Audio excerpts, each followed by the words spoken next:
서울의 가을밤은 차갑고 한강변의 바람은 민재의 뺨을 스쳤다.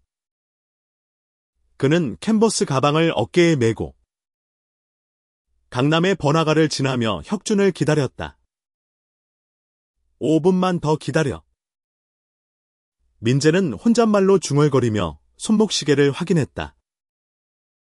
하지만 그의 시계는 오래전에 멈춰 있었다. 민재는 28세의 화가였다. 그는 예술을 사랑했고 자신의 그림으로 세상을 바꾸고 싶었다. 그러나 서울의 비싼 임대료와 끊임없는 경쟁 속에서 그는 늘 불안했다. 그러던 중 혁준을 만났다. 혁준은 32세. 대기업의 후계자이자 상류층의 화려한 삶을 대표하는 남자였다. 그의 미소는 따뜻했고 그의 말은 민재의 가슴을 뛰게 했다. 너는 내 영감이야. 혁준은 민재의 그림을 보며 그렇게 말했다. 그 말 한마디에 민재는 모든 것을 바칠 준비가 되어 있었다. 그들의 만남은 우연이었다. 홍대의 작은 갤러리에서 민재의 전시회를 열었을 때 혁준은 단정한 정장을 입고 나타났다. 그는 민재의 그림 앞에서 한참을 서 있었다. 이 그림은 날 것 같아. 혁준이 말했다. 너 같은 사람은 처음 봤어. 민재는 그 말을 믿었다. 혁준은 민재를 고급 레스토랑으로 데려갔고 그의 세계로 끌어들였다. 민재는 처음으로 자신이 특별하다고 느꼈다. 그러나 오늘 밤 혁준은 늦었다. 민재는 강남역 근처의 카페 밖에서 서성이며 혁준이 보낸 메시지를 다시 읽었다. 곶갈게. 중요한 미팅이야. 민재는 한숨을 쉬었다. 혁준의 세계는 민재가 이해하기 어려운 곳이었다.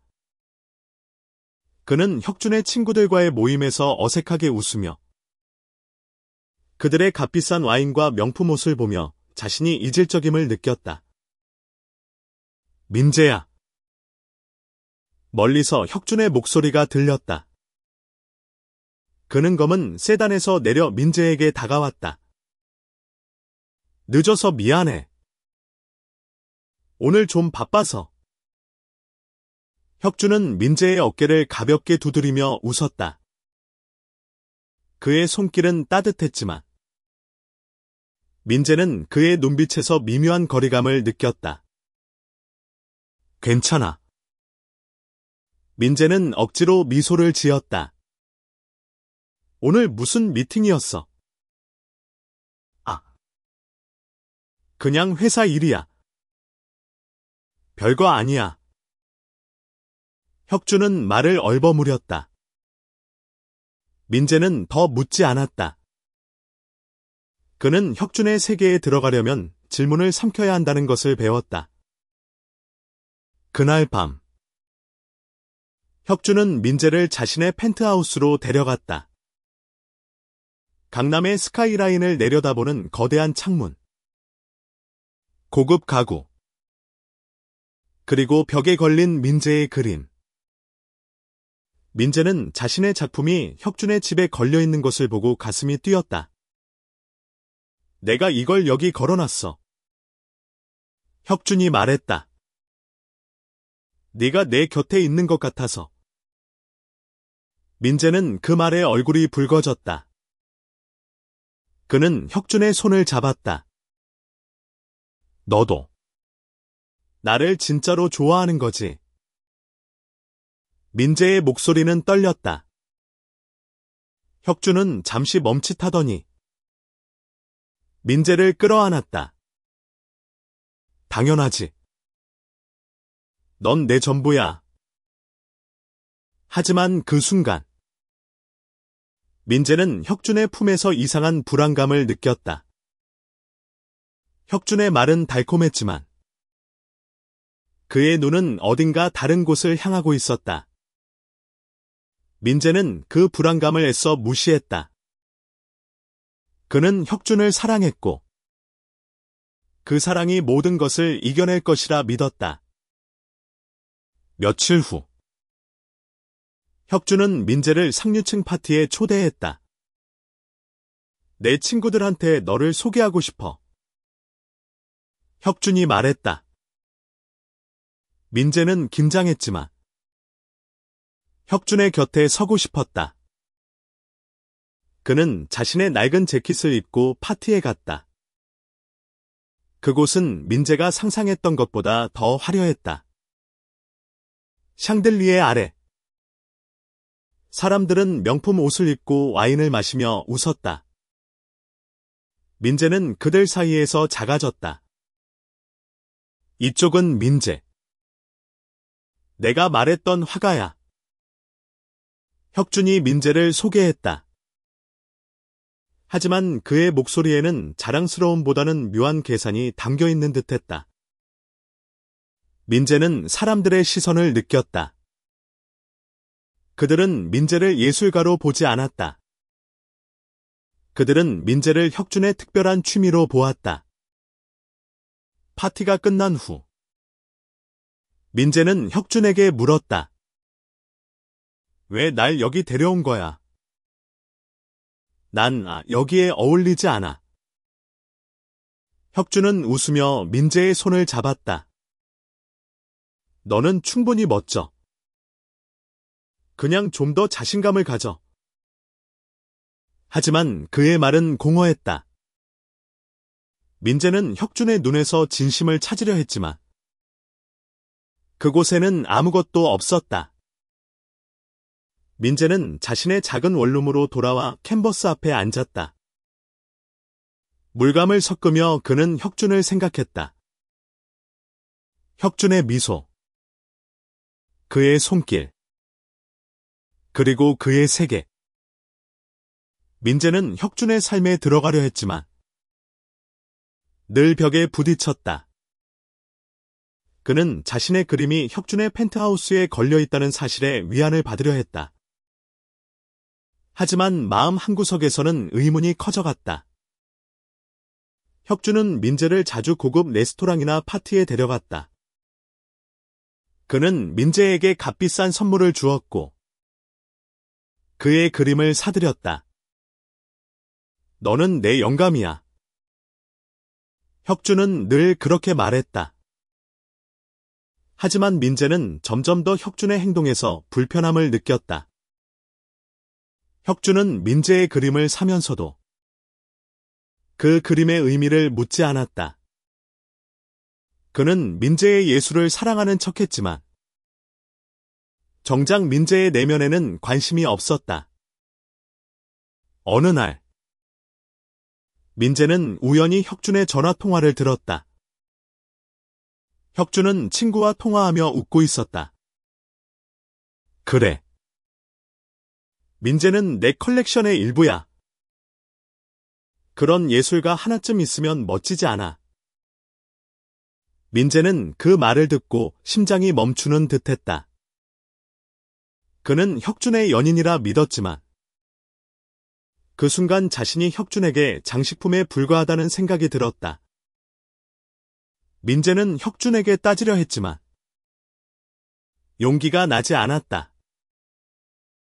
그는 혁준을 사랑했고 그 사랑이 자신을 망가뜨리고 있다는 것을 알았다. 그는 캔버스에 물감을 뿌리며 자신의 분노와 슬픔을 쏟아냈다. 그날 밤 그는 혁준에게 메시지를 보냈다. 우리 얘기 좀 해. 혁준은 다음 날 민재를 만났다.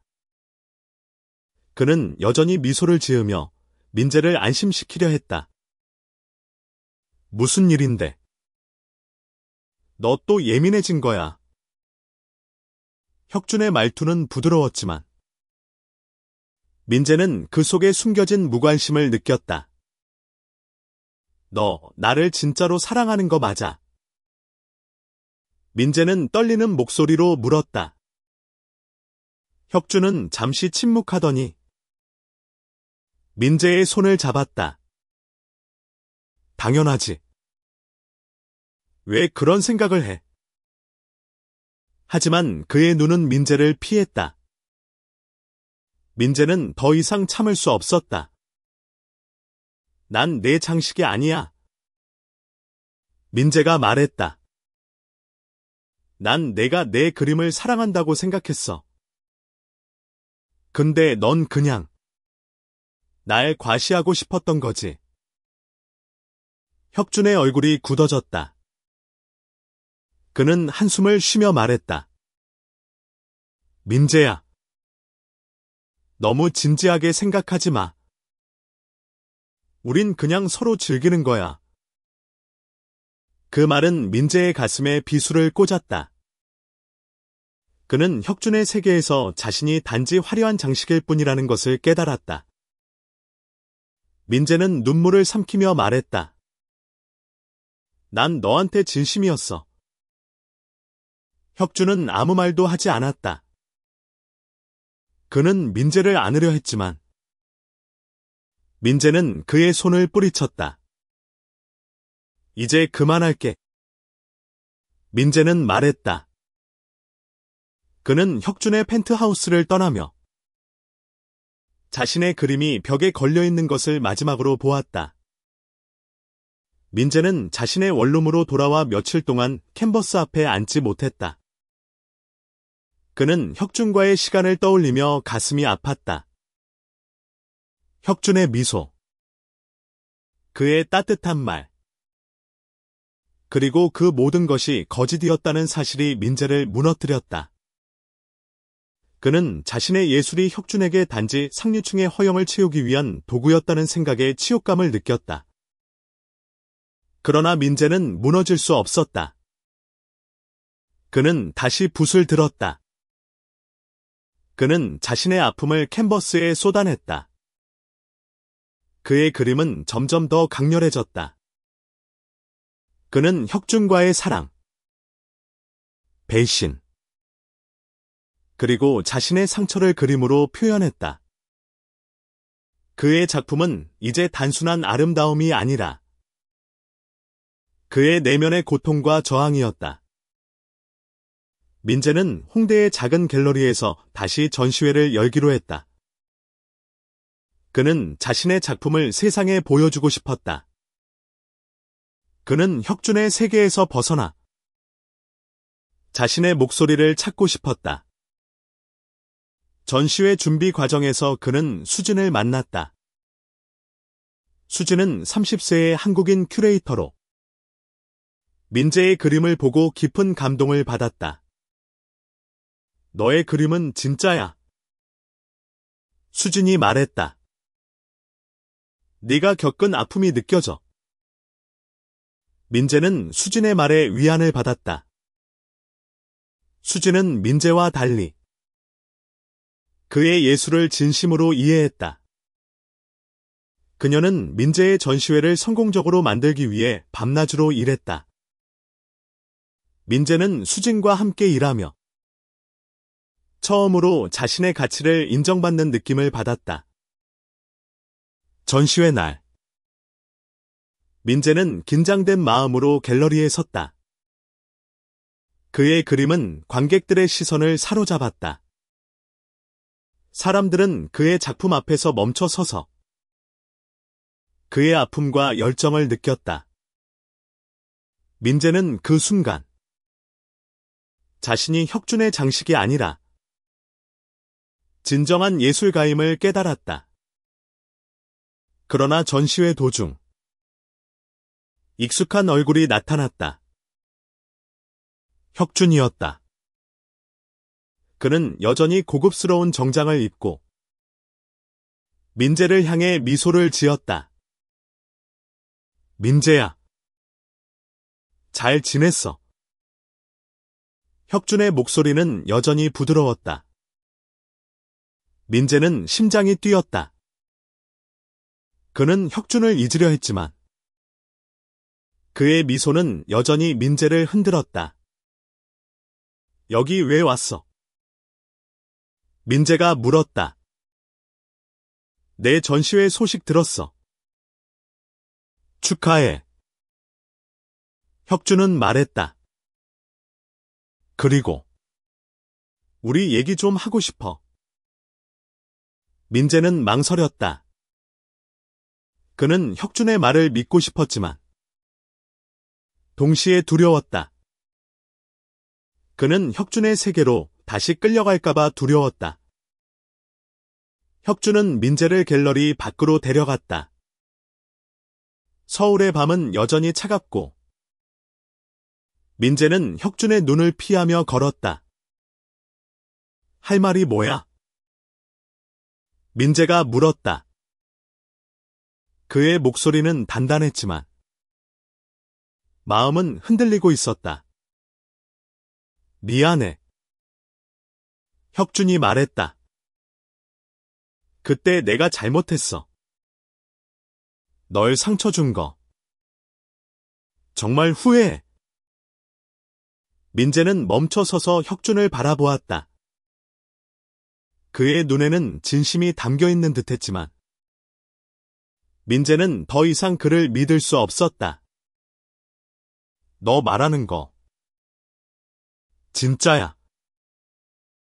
아니면 또 날 이용하려는 거야? 혁준은 한숨을 쉬었다. 민재야. 난 너를 사랑했어. 그냥 내 세계가 너무 복잡해서. 복잡하다고. 그게 무슨 핑계야? 민재는 목소리를 높였다. 넌 날 내 친구들 앞에서 과시했어. 난 내 연인이 아니라 내가 뽐내고 싶은 물건이었어. 혁준은 아무 말도 하지 못했다. 그는 민재의 눈을 바라보며 자신의 잘못을 인정했다. 내가 너한테 진심이었던 순간도 있었어. 혁준이 말했다. 하지만 내가 잘못했어. 민재는 눈물을 참았다. 그는 혁준을 사랑했지만 그 사랑이 자신을 망가뜨렸다는 것을 알았다. 이제 늦었어. 민재는 말했다. 난 너 없이도 잘 살 수 있어. 민재는 갤러리로 돌아갔다. 그는 자신의 그림 앞에 서서 관객들의 반응을 보았다. 그들은 민재의 예술을 사랑했다. 민재는 그 순간 자신이 혁준의 그림자가 아니라 자신의 빛을 가진 사람임을 깨달았다. 수지는 민재 곁으로 다가왔다. 괜찮아. 그녀가 물었다. 민재는 고개를 끄덕였다. 응. 이제 괜찮아. 그날 밤 민재는 수진과 함께 전시회 성공을 축하하며 맥주를 마셨다. 수진은 민재에게 자신의 이야기를 들려주었다. 그녀도 과거의 사랑 때문에 상처받은 적이 있었다. 하지만 우린 계속 살아가야 해. 수진이 말했다. 너의 그림은 그걸 증명해. 민재는 수진의 말에 미소를 지었다. 그는 혁준과의 사랑이 자신을 무너뜨렸지만 동시에 자신을 더 강하게 만들었다는 것을 깨달았다. 그는 다시 붓을 뗄 준비가 되어 있었다. 민재의 전시회는 큰 성공을 거두었다. 그의 그림은 소셜미디어를 통해 퍼져나갔고 그는 점점 더 많은 사람들에게 알려졌다. 그는 더 이상 혁준의 세계에 얽매이지 않았다. 그는 자신의 예술로 세상과 소통하고 있었다. 그러나 혁준은 쉽게 물러나지 않았다. 그는 민재에게 메시지를 보내고 전시회에 찾아왔다.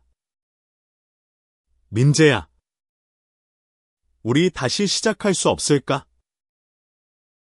혁주는 간절한 목소리로 물었다. 민재는 망설였다. 그는 혁준을 사랑했지만 그 사랑이 자신을 얼마나 아프게 했는지 잊을 수 없었다. 혁준아, 난 이제 너 없이도 괜찮아. 민재는 말했다.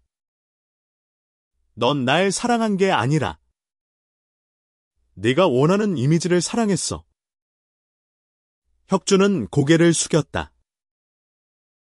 그는 자신의 잘못을 인정했지만 민재의 마음을 돌릴 수 없었다. 그는 민재의 곁을 떠났다. 민재는 수진과 함께 새로운 프로젝트를 시작했다. 그들은 서울의 다양한 커뮤니티를 위한 예술 전시회를 기획했다.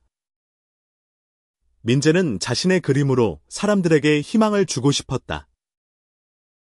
그는 특히 LGBT 커뮤니티의 이야기를 다루고 싶었다. 그는 자신의 경험을 바탕으로 사랑과 배신, 그리고 치유의 이야기를 그림으로 표현했다. 수진은 민재의 가장 큰 지지자였다. 그녀는 민재의 그림이 사람들의 마음을 움직일 수 있다고 믿었다.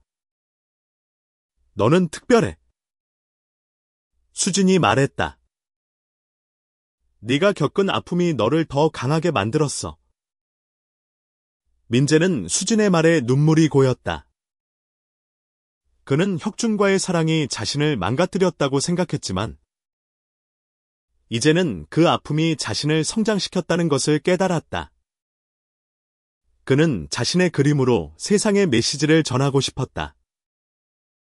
민재의 새로운 전시회는 서울의 중심에서 열렸다. 그는 LGBT 커뮤니티의 사랑과 투쟁을 주제로 한 작품들을 선보였다. 그의 그림은 강렬했고 관객들은 그의 작품 앞에서 눈물을 흘렸다. 민재는 자신의 이야기를 그림으로 풀어냈고 그 이야기는 많은 사람들에게 공감을 얻었다. 전시회 도중 민재는 뜻밖의 손님을 만났다. 혁준의 친구였던 은서였다. 은서는 민재에게 다가와 말했다. 혁준이 널 정말 사랑했어. 하지만 그는 자신의 세계에서 벗어날 수 없었어. 민재는 은서의 말을 듣고 잠시 멈칫했다. 그는 혁준을 떠올리며 복잡한 감정을 느꼈다. 그가 날 사랑했는지, 아니면 날 이용했는지, 이제는 중요하지 않아. 민재가 말했다. 난 내 길을 찾았어. 은서는 고개를 끄덕였다. 내 그림. 정말 아름다워. 너는 진짜 예술가야. 민재는 미소를 지었다. 그는 혁준의 세계에서 벗어나 자신의 가치를 찾았다. 그는 더 이상 누군가의 장식이 아니었다. 그는 자신의 이야기로 세상을 바꾸고 있었다. 수진은 민재의 곁에서 그의 성공을 축하했다. 넌 정말 대단해. 그녀가 말했다. 내가 이 모든 걸 해냈다는 게 믿기지 않아.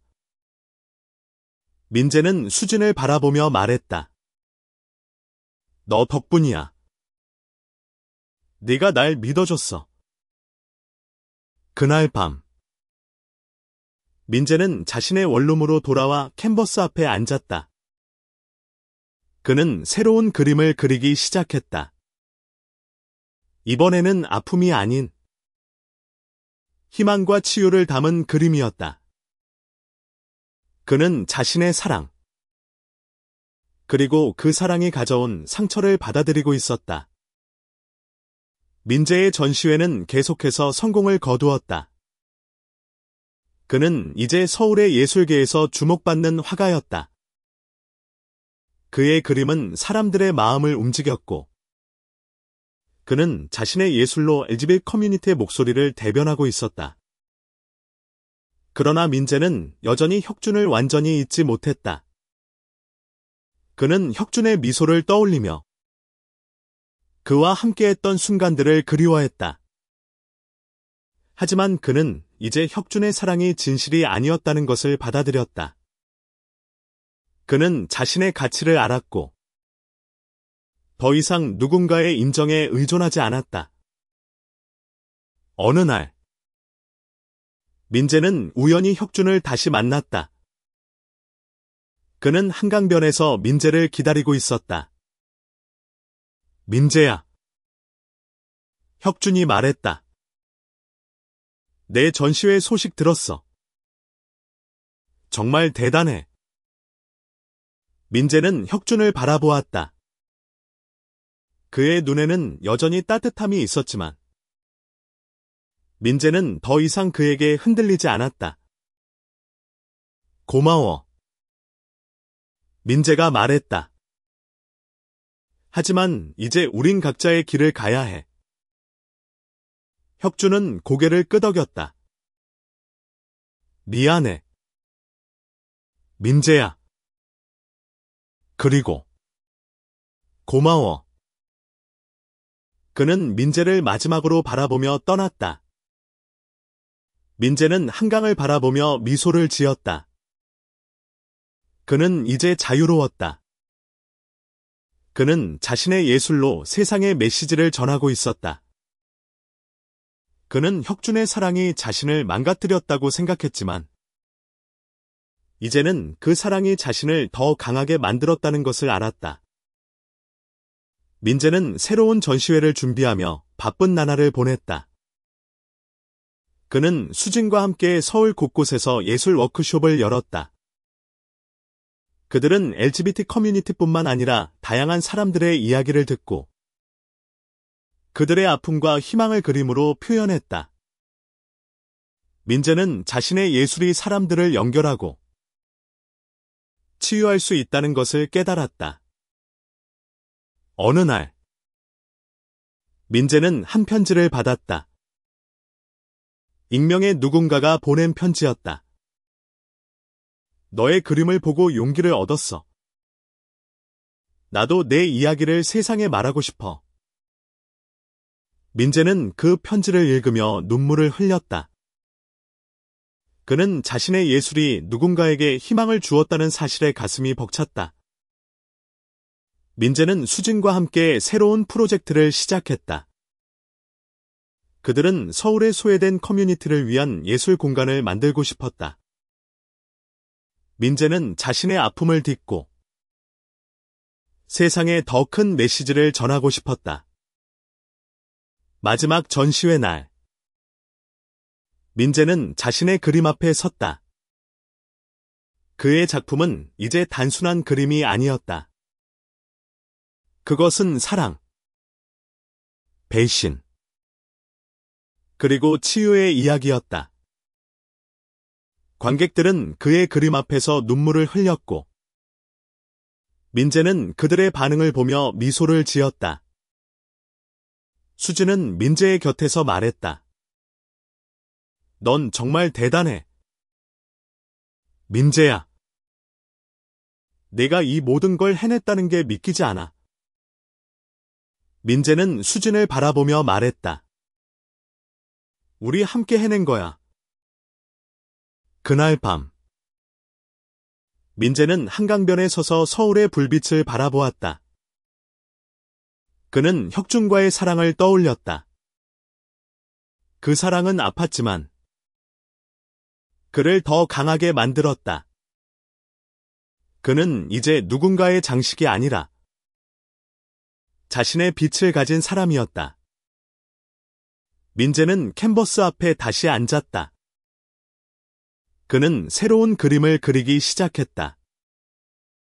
이번에는 자신의 미래, 그리고 세상에 전하고 싶은 희망을 담은 그림이었다.